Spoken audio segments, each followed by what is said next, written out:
ক্ষোভের বহিঃপ্রকাশ ঘটালো। আমাদের ফুলের মতো পবিত্র সন্তানরা বুকের তাজা রক্ত ঢেলে দিল। ছাত্র আপামর জনতা মিলিতভাবে গণতন্ত্রকে উদ্ধার করলো, বেশিরভাগকে বিতাড়িত করলো। এখন আমি আমার সম্মানিত জাতির কাছে একটা আবেদন রাখব। সেটা হলো এই যে 1947 সাল থেকে 1971 23 বছর এবং 1971 থেকে 24 পর্যন্ত যা বর্ণনা করলাম, তার এই ফলশ্রুতিতে নির্যাস একটা ব্যক্তি হচ্ছে। আমি আমার সম্মানিত জাতির কাছে আবেদন রাখব, এই বাংলাদেশটা আমাদের, এই বাংলাদেশটার জন্য আমাদের বিপ্লবী নেতা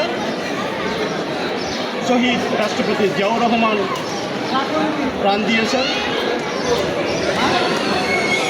এই বাংলাদেশের জন্য মমতাময়ী অক্লান্ত পরিশ্রম করেছেন এই বাংলাদেশের জন্য।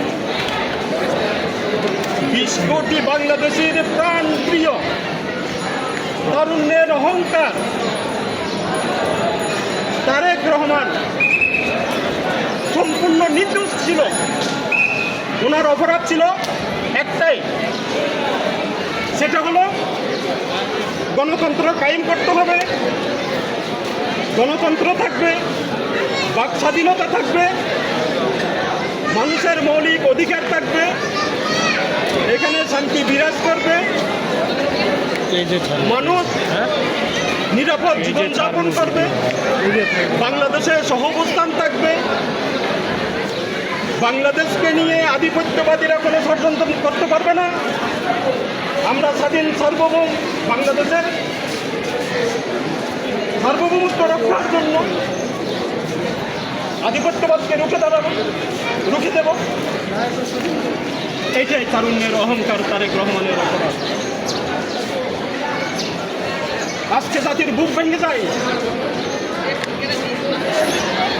উন্নত মানবিক রাষ্ট্র কায়েমের জন্য তারেক রহমান যখন জাতির পাশে দাঁড়ালো, এই তারেক রহমানের মেরুদণ্ড ভেঙে দিয়েছে।